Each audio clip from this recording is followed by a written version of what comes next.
Mesdames, Messieurs, bonjour. Très heureux de vous retrouver ici pour une nouvelle journée d'émission en direct donc, du sommet de l'élevage à Cournon.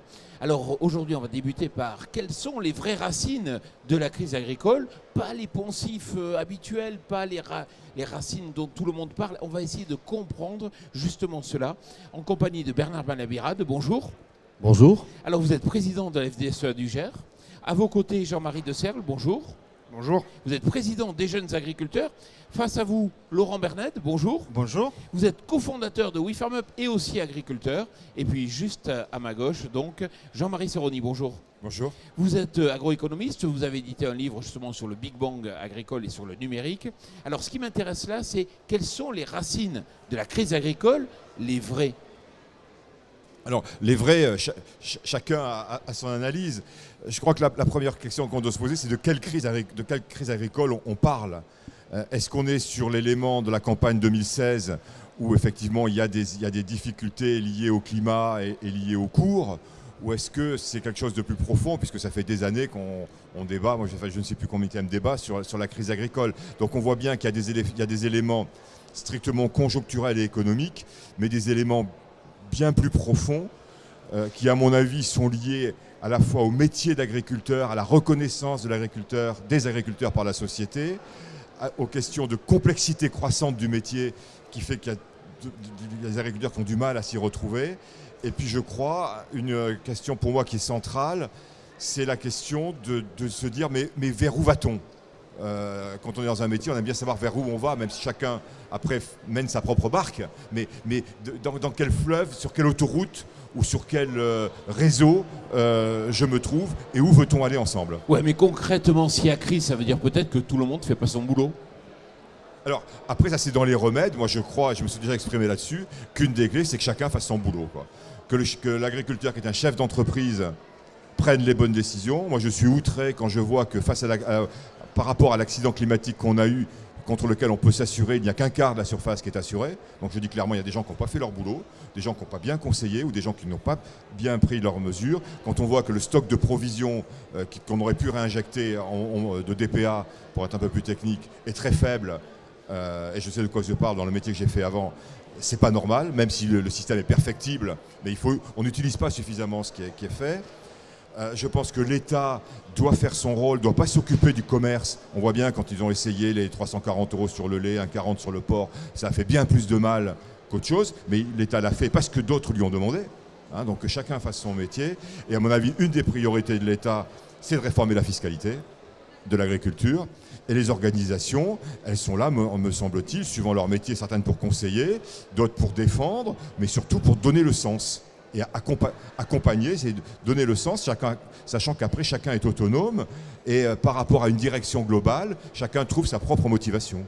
Jérémy de Serles, qui ne fait pas son boulot ? Beaucoup de monde, sûrement.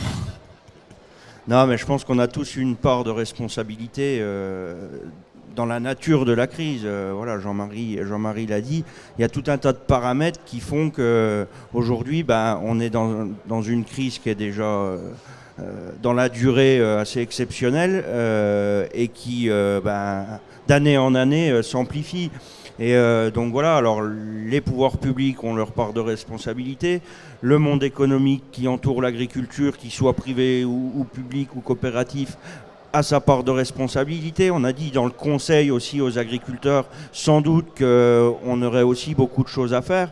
Donc après, on ne va pas essayer non plus, passer notre temps à chercher les responsables. Maintenant, voilà, il faut qu'on se dise les choses et il faut qu'on définisse vers quoi on veut aller. Donc voilà, nous, chez Jeunes Agriculteurs, on en a une petite idée. S'il y en a certains qui veulent la partager avec nous, on est preneurs. Bernard Malabirade, vous dites la crise, elle n'est pas mondiale. Non, ce qui est surprenant, c'est que lorsqu'on lit des papiers, qu'on est dans les réseaux sociaux, au niveau mondial, il n'y a pas de crise, il y a des opportunités économiques dans l'agriculture et dans l'alimentation. Lorsqu'on arrive au niveau européen, ça balbutie quelques petits soucis économiques, mais je veux dire, globalement, l'Europe dit aussi que ce secteur-là est un secteur d'opportunité. Et lorsqu'on arrive sur le territoire français, oui, là, l'agriculture est en crise. Donc ça veut dire que face aux aléas climatiques, aux aléas économiques, à la volatilité des prix, d'autres agricultures sont plus prêtes que l'agriculture française. Voilà. Donc on n'a sûrement pas mis les bons outils à disposition de nos agriculteurs, c'est vrai, et il faut aujourd'hui presser le pas, accélérer, pour que nos agriculteurs essayent non pas de vivre des crises, mais essayent de passer des aléas climatiques, des aléas économiques au mieux possible. Et pour mettre un tout petit peu d'huile sur le feu, n'oublions pas qu'en 2015, le revenu par actif agricole a été le plus élevé de toute notre histoire. En termes réels, c'était jamais arrivé. Et une statistique vient de paraître, comme quoi partout en Europe, le marché du matériel agricole diminue, sauf dans 2 pays, l'Espagne où il remonte, mais ils ont connu des années de crise, et puis au premier semestre, il y a eu aussi énormément de ventes de matériel en France. Laurent Berned. Moi, je pense qu'il y a 2 crises. Il y a la crise de la liquidité. Et je pense que cette année, on est devant une difficulté, c'est la liquidité. Alors, dire que toutes les exploitations sont en crise, moi, j'y crois pas. Moi, je vois sur mon exploitation, on a un coup de ralenti, un coup de moins bien, mais on n'est pas en crise pour autant. C'est-à-dire que voilà, dans les années bonnes, j'ai su mettre la trésorerie de côté qui va me permettre de pouvoir faire face à un certain nombre de choses. Après, il y a l'aspect rentabilité. L'aspect rentabilité, c'est quelque chose qui est très structurel. Et moi, j'ai monté un outil sur WeFarmUp qui permet de pouvoir diagnostiquer la part de BE qui est consacrée à l'annuité, c'est-à-dire au remboursement d'annuité. Et moi, ce que je pense, c'est que l'agriculture vit à crédit. Et on se rend compte, et j'ai vu le programme qui a été fait par Manuel Valls et Stéphane Le Foll, je dis ok, c'est très bien socialement, en effet, il faut trouver des solutions, vu qu'on est devant une crise de liquidité. Mais on va créer de la dette. Et moi, j'ai toujours entendu mes parents dire on va restructurer de la dette, on va recréer de la dette, on va réinvestir, etc. Donc je pense qu'il y a un véritable fléau de la relation de l'agriculteur à la dette et à l'emprunt, à la souscription de l'emprunt. Jérémy de Serle, c'est vrai, le ministre arrive avec un programme, c'est juste une fuite en avant parce que ça coûte pas cher de donner de l'argent aujourd'hui, les taux sont bas. Alors certes, on en a peut-être besoin, mais il n'y a aucune mesure sur le moyen terme, aucune mesure sur le long terme. On propose 3 000 € à un agriculteur pour quitter l'agriculture, c'est ridicule. Le moindre salarié, il a 50 à 100 000 €. 1 500 € pour quitter sa ferme, pour déménager, c'est ridicule. Est-ce qu'il n'y a pas un problème d'emprise aujourd'hui du syndicalisme sur les politiques ? Ça saute pas aux yeux, ça ne semble pas si évident que ça. Voilà, nous aussi, on demande des mesures structurelles. Ce qui a été annoncé mardi par Manuel Valls, c'est aussi en partie ce que le syndicalisme avait demandé. Donc on n'a pas non plus... Enfin voilà, s'il faut se dire les choses. Donc c'est pas une satisfaction, les annonces. C'est pour régler un problème conjoncturel qu'il le réglera plus ou moins, parce que voilà, on sait aussi comment sont les comptes de l'État. Et de refinancer les exploitations, d'accompagner quelques-uns de nos collègues vers la sortie, c'est quand même pas la chose la plus évidente, notamment pour les jeunes agriculteurs à défendre, mais malgré tout, humainement, ça paraît quand même indispensable. Après, voilà, c'est aussi des mesures conjoncturelles, et bien sûr qu'il nous faut des mesures structurelles, mais après, comme disait Jean-Marie tout à l'heure, est-ce que l'État a à intervenir sur toutes ces mesures structurelles ? Oui, il devra, mais il faudra aussi que, encore une fois, la profession, le monde économique qui nous entoure, donne la ligne, demande des choses à l'État. Sur la législation, effectivement, l'État pourra intervenir. Mais quand il a essayé d'intervenir dans le prix, force est de constater que ça n'a pas marché quand même l'an dernier. Mais parce que c'est pas ça qu'il nous faut. Il faut que les organisations agricoles, tout ensemble, et les organisations économiques qui sont censées aussi protéger et accompagner le secteur, voilà, se mettent autour de la table et disent c'est là qu'on veut aller et allons-y ensemble, quoi. Une vision. Bernard Maladi-Birad. Peut-être une réaction par rapport au plan de mardi. Bon, il faut le relever quand même, le fait que c'est vrai que sur les montants financiers, il y a quand même un souci. Enfin, la sortie du métier, elle n'est pas gratifiante, franchement. À 3 000 €, où est-ce qu'on va ? On passe de la semaine d'avant où on a mis 1 million d'euros par emploi chez Alstom pour sauver chaque emploi de chiffre d'affaires à 3 000 € pour un peu de dignité pour les agriculteurs qui vont changer d'orientation. Ceci dit, c'est un acte important et c'est une première d'accepter le principe, y compris pour le syndicalisme, et je veux le prendre pour moi en tant que président de FDSEA, de dire j'accepte le fait que certains, il vaut mieux qu'ils sortent du métier que d'y rester aujourd'hui, que psychologiquement ils sont au bout, ils n'en peuvent plus, et il vaut mieux les accompagner à une sortie honorable, mais faisons dans l'honorable. Je pense qu'il faut financièrement aller plus loin. Mais je veux resituer ça quand même dans une vraie dynamique économique. Il y a des gens qui sont au bout, qui n'en peuvent plus, Et il y a des jeunes qui ont envie de rentrer dans le métier et qui ont un vrai projet. Et donc faisons en sorte qu'on fasse retrouver un peu ces deux flèches vers une vraie dynamique économique. C'est-à-dire que ces terres qui vont être libérées, eh bien, on trouve les jeunes passionnés qui ont de vrais projets qui tiennent la route pour qu'on amène de la valeur ajoutée par ce secteur agricole. On parlait d'emprunt justement tout à l'heure en début d'émission. Vous, concrètement, vous considérez qu'aujourd'hui, la dette est trop importante ?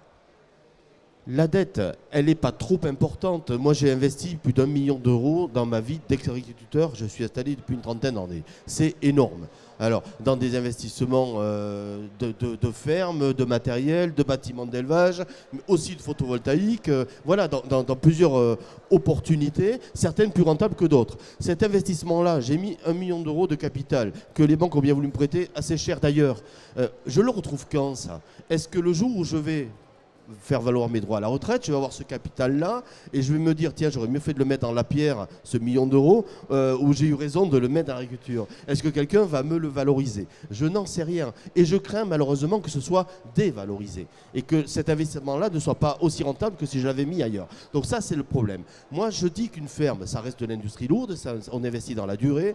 Donc faire sans emprunt, il faut être très solide financièrement. Si l'agriculture de demain, c'est que pour les gens qui sont solides financièrement, ne rêvons pas, on n'en trouvera pas, ils préféreront investir dans d'autres secteurs d'activité, ceux qui ont de l'argent. L'agriculture n'est pas suffisamment rentable en termes de rémunération de capitaux et rémunération horaire pour qu'elle attire les capitaux extérieurs. Sur certains secteurs, viticulture, oui. Sur d'autres secteurs, l'élevage allaitant, j'en doute, au moins dans le système français. Donc le système d'exploitation dit familial à capitaux maîtrisés au sein de peu de personnes, ça reste le meilleur moyen de faire de l'investissement, de maintenir de la production sur un territoire avec une certaine, malgré tout, rentabilité parce que les gens sont passionnés, travaillent le dimanche, ils sont dedans. Donc il ne faut pas le négliger. On ne peut pas tout jeter, tout ça, ça marche. Donc une agriculture basée sur les hommes chez nous qui investissent, qui ont des emprunts, c'est bien. Les taux sont bas, il faut en profiter. Moi, je ne dis pas qu'il y a du surendettement, je dis qu'il y a aujourd'hui du risque qu'on ne connaissait pas en agriculture, qui a un coût aujourd'hui. Et nos banquiers ne veulent plus assumer seuls ce risque. Il faut que les pouvoirs publics le prennent en relais. Pourquoi ils ne veulent plus l'assumer ? Ils ne veulent plus l'assumer parce qu'ils sont obligés de faire des meilleurs taux aux agriculteurs les plus performants, à moins de 1% aujourd'hui quand même, il faut le dire. Et pour ça, ils sont obligés de faire payer le risque à ceux qui sont les moins rentables. Donc on est tous notés. Au Crédit Agricole, on est notés de 1 à 5. Voilà, il y a les 1, il y a les 2, il y a les 3, et puis il y a les 5 sur lesquels ils investissent aujourd'hui à 3%, 3,5%, parce qu'il y a beaucoup de risques. Donc ce qu'on a besoin, si on croit encore à ces exploitations dans ce pays, c'est qu'il y ait finalement une réassurance du risque au-delà du banquier. Et on a ouvert aussi ce dossier-là mardi. Et je pense que ça, c'est une perspective extrêmement intéressante, de venir en garantie comme on l'a fait pour les banques quand même en 2008. Sachez que 100 000 euros prêtés sur 10 ans, ça fait quand même un chèque de 20 000 euros à la banque, donc c'est pas neutre non plus, à 1% actuellement. Je ne parle pas des taux qu'on avait il y a quelques années. Et tout ce mécanisme de report toujours d'emprunt, c'est intéressant pour les banques, non, Jean-Marie Sironi ? Alors, le mécanisme de report d'emprunt est intéressant pour les banques quand on est dans une période de baisse des taux, puisque je prolonge un encours qui est à un prix plus élevé que quand je reprête, quand je suis en baisse des taux. Donc c'est en général plutôt intéressant pour les banques. Ceci étant, là je vais prendre ma casquette, comme on est tous, de citoyen. Je ne pense pas qu'on puisse, je réagis à votre remarque, je ne pense pas qu'on puisse de manière durable imaginer que ce soit l'État qui garantisse les investissements des agriculteurs. Ça n'a pas, en tant que citoyen, ce n'est pas acceptable que ce soit l'État qui garantisse. Je me rappelle, je crois que ça n'est plus le cas, mais qu'à l'époque, il y a plus jeune, quand je travaillais dans la banque, il y avait une garantie du Trésor, il y avait une garantie de l'État sur les prêts jeunes agriculteurs, qui n'a jamais joué, absolument jamais. Elle était impossible à mettre en œuvre. Même s'il y avait un nom que j'ai oublié. L'État garantissait les prêts jeunes agriculteurs. Prêt bonifié, non ? Non, c'est les prêts bonifiés. Non, mais il y avait la garantie du Trésor sur mais qui ne s'exerçait jamais. Par contre, qu'il y ait une mutualisation du risque, et je crois que c'est ça qui a été fait par la BPI ou par la CIAGI, il y a des sociétés de caution mutuelle, comme le font les artisans et les commerçants et le monde de l'économie, et avec l'équivalent d'un taux, d'une rémunération. Alors que l'État prenne ça comme intervention, comme une bonification quelque part. Il paye, je crois que l'État ne garantit pas, en fait, il prend en charge le coût de la caution, c'est ça, non, c'est un tiers. Enfin, une partie du coût de la caution. Une partie, ouais. agriculteurs en difficulté. Oui. Je ne peux pas être d'accord avec ce que vous dites, parce que vous ne posez pas le chantier au bon niveau. Regardez ce qui se passe au niveau mondial. Les pays sont en train de sécuriser leur alimentation. La Chine est en train d'investir en Afrique, à sécuriser son approvisionnement dans la durée. Est-ce qu'on a ce raisonnement géostratégique sur l'alimentation de l'avenir? Si nous l'avons, à ce moment-là, l'État doit venir en garantie de, finalement, mon auto-approvisionnement. L'Europe doit s'intéresser sur ce schéma-là également. C'est comme ça qu'il faut approcher les choses. Et ça ne coûte pas si cher que ça.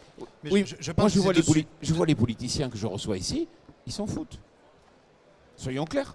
C'est grave, mais c'est la réalité. Pardon, Laurent Bernet, je vous ai coupé. Je dis juste pour répondre à monsieur, c'est vrai que la dette, pour moi, m'a appris ça en école, c'est pour créer de la richesse. C'est-à-dire, je souscris de la dette pour, et en effet, une entreprise normale investit de manière quasi quotidienne, quoi. Mais la dette souscrite est censée générer de la valeur.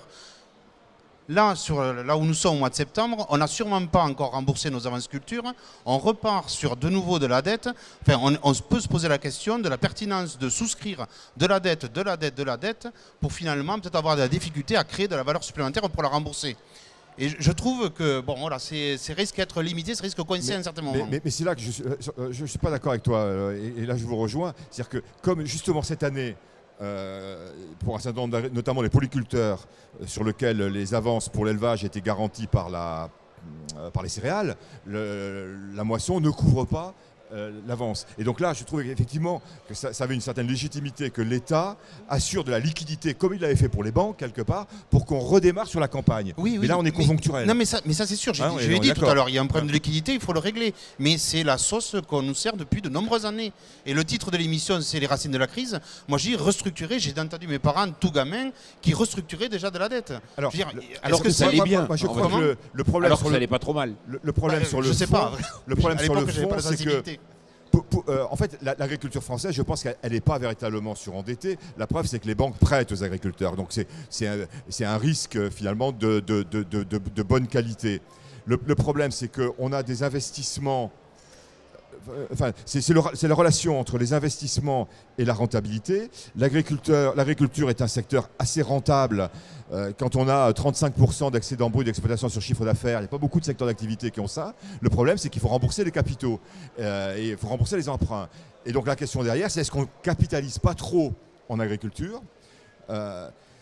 Si les 35% que j'ai de BE, je n'ai pas le capital à rembourser, simplement des intérêts à payer, ce qui s'appelle avoir des actionnaires. Ma rentabilité le permet. Donc, est-ce qu'il ne faut pas chercher d'autres voies que la capitalisation de l'intégralité de l'outil? Et là, je vois Jérémy qui ne me foudroie pas du regard, mais qui me regarde, qui en a longuement discuté en tête à tête. Mais je pense que l'agriculteur doit rester maître, mais ce n'est pas pour autant qu'il faut qu'il soit propriétaire de la totalité des capitaux. Du reste, il ne l'est pas aujourd'hui, c'est la banque. Et les Hollandais, c'est pareil, sauf qu'ils ne remboursent pas. C'est des prêts in fine. Mais là-dessus, on réglera par des systèmes de gestion et des moyens économiques et peut-être des capitaux extérieurs qui rentreront effectivement notamment pour le foncier. Sur les exploitations, par le foncier. Mais voilà, c'est sûr qu'aujourd'hui, on investit dans des outils, et Bernard l'a rappelé, dont on n'a aucune idée de l'issue, enfin, de la rentabilité. Tout à fait. Et donc ça, c'est vrai que pour un agriculteur et même pour un conseiller, c'est quand même pas bien évident. On a besoin de ces outils-là, on a besoin de ces moyens de production. Par contre, on ne connaît pas l'issue et on est encore moins sûr de la rentabilité. Mais après, quand on parle de la responsabilité de l'agriculteur, nous ce qu'on veut dire quand on évoque le modèle issu du modèle familial, ce qu'on souhaite, c'est malgré tout qu'il garde la maîtrise de la gestion, que quelqu'un lui vienne en aide pour capitaliser ou qui capitalise pas tout seul, ça nous pose pas de problème en soi. C'est déjà pas le cas pour tout le monde. Tout le monde n'est pas propriétaire de tout. Bien heureusement, sinon ce serait peut-être encore plus compliqué aujourd'hui. Mais voilà, c'est la responsabilité. C'est une pensée novatrice, ça, parce que c'est pas majoritaire cette façon de penser aujourd'hui. Non, il faut. Mais il faut le souligner. Des idées qu'on doit mettre sur la table. Et c'est assez récent. Et c'est très récent. Ça fait quelques années, tout juste qu'on en parle.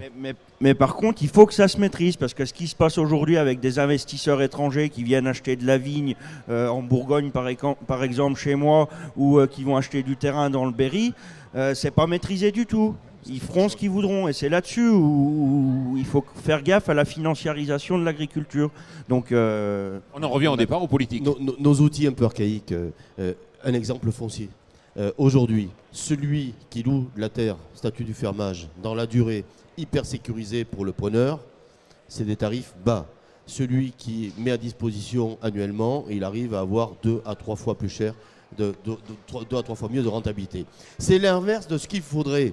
Il faudrait que la location à court terme soit pas chère, parce qu'elle est risquée, et que la location à long terme soit plus rentable pour le portefeuille. On a tous nos outils à modifier, mais là on a des barrières à faire tomber. Voilà, et quand on disait le rôle de l'État, le rôle des parlementaires, le rôle de la profession, sur l'équilibre propriétaire-locataire, enfin sur le statut du fermage, à mon avis, c'est un chantier qu'il faut réouvrir d'urgence. Exactement, et pour ce que vous dites. Et on voit les systèmes de travaux à façon à l'année qui se développent de manière vertigineuse, et ça, à cause du statut du fermage qui devient contre-productif dans certains cas. Vous dites qu'il y a des barrières à faire tomber, mais qui freine? Le fermage aujourd'hui est maîtrisé par les fermiers dans une discussion très très ouverte avec les propriétaires. Mais l'intérêt c'est que on n'est plus sur un intérêt de financiarisation, mais le fermier veut que ça reste pas cher. Le propriétaire veut que ce soit payé. Dans la durée, sécuriser, que le paiement soit sécurisé. Mais l'attente aujourd'hui, elle est différente. C'est que pour moi, les locations précaires sont en train de prendre le dessus et sont en train de tuer le fermage. Alors qu'un jeune qui démarre, qui a besoin de stabilité de sa surface foncière sur 20 ou 30 ans, il a besoin d'un statut comme le fermage. Mais si les occupations précaires le tuent gentiment à petit feu, le font brûler, il n'aura plus cette sécurisation. Ça sera un autre problème. Il y aura les aléas climatiques, il y aura les aléas économiques et il y aura l'incertitude de garder le foncier demain. On ne peut pas faire avancer des GIA dans des certitudes aussi importantes. Je suis 100% d'accord. Il y a urgence à ouvrir le dossier. Messieurs, nous sommes arrivés au terme de cette émission. On le voit, effectivement, il faut que les choses évoluent, il faut que les esprits, les logiciels dans la tête évoluent rapidement parce que le pas de l'économie évolue de plus en plus vite. Merci à vous d'être venus ici pour débattre. Et puis quant à nous, on se retrouve dans quelques minutes.